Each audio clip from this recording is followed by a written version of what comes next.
Today we are going to discuss cyclic group. First, what is a cyclic group? Let us suppose we have a group G and having these three elements 1, omega and omega square, and we have already taken this example in the definition of group, and this was a problem in which we have proved this as a multiplicative commutative group. Here if we take this element W and we w to the power 1, then we get the value W, and it means if we are taking one power on this element, it is generating to itself. Again, if I am taking on power 2 on this element, then it is generating omega square, and this is the second element of this group Z. And if we are taking here omega cube, then it is equivalent to 1. It means it is generating the next element 1. It means this element is the generator of this group. If we are increasing the powers of this element in a sequence of integers, then it will generate all possible elements of this group G. Again, if I take omega square and I am taking power 1, then it gives omega square, which is generating itself. If I am taking omega square to the power 2, then it will be equivalent to omega to the power 4, and which is equivalent to omega cube into omega. And we know that the value of omega cube is 1. It means it is omega. It means the second power of this element is generating to this element. Again, if I am taking here the power 3, omega square to the power 3, omega square to the power 3, this will be equal to omega to the power 6, and it can be written as omega cube to the power 2, and this is equivalent to 1, and square of 1, that is equal to 1. So it is generating it to 1.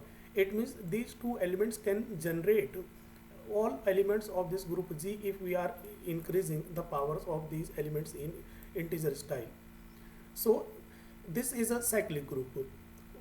It means a group is said to be cyclic if it has some elements which can generate all elements of this group, and these elements are known as or called the generator of this group. So the standard definition of this will be: a group G is called cyclic if it contains some elements A, here some elements A, and every element of this group can be generated by taking any power of this A, where n is some integers. It means this A can generate all elements of this group G if we take some powers on this A. This A is called the generator of this group G. For an example, as we have discussed 1 into 1 omega and omega square, this is a multiplicative group and this is a cyclic group also. If we notice on this problem, 1 minus 1 iota and minus iota, here iota can generate all these possible elements, and minus iota can also generate all elements of this group G. So these two are the generators of this group G, while this group G is also called cyclic group. I hope you have understood the definition of a cyclic group. It means a group is said to be cyclic if its some elements can create all elements of this group G if we are taking some powers on that element. Now we will discuss a theorem. In this theorem, it is stated that every cyclic group is abelian. Here group is cyclic and we wish to show that this is abelian. Let us suppose A be the generator of this group Z, and R and S, these are two powers, two values, two integer values, and here if we take A to the power R and A to the power S, if we are taking the multiplication as operator, then this result will be A to the power R plus S, and each can be written as S plus R, because we know that integers would hold commutativity. Suppose you are writing 2 plus 3, these both are integers which will be equivalent to 3 plus 2. So you can say that the integers would hold commutativity with respect to addition. So it can be written as A to the power S plus R, and again we can decompose it as A to the power S into A to the power R. So we can say that this group will be abelian with respect to multiplication composition. What will happen if this composition is addition, it means if you are taking here a to the power r plus a to the power s, then what will happen? Now we will see on next slide.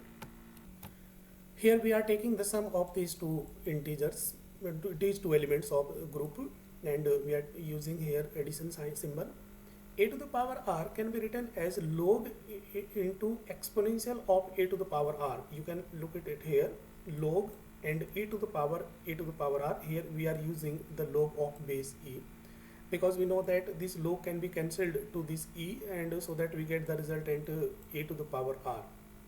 Now it means a to the power r can be written in this form, and a to the power s also can be written in this form. Here we are applying log and anti-log, so the effect will be neutralized to each other, and we will get finally a to the power s.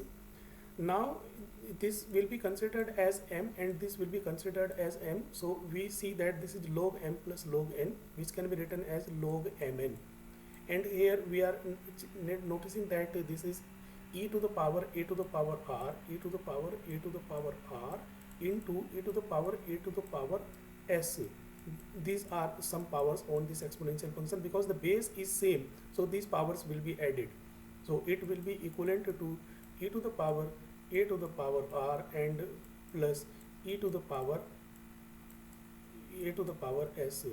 And now it will give some real quantity for any value of this. And we know that in case of a exponential function, you can write the powers in any order, so we can replace the order of these quantities in a commutative style. So here we are writing a to the power s first and a to the power r in last.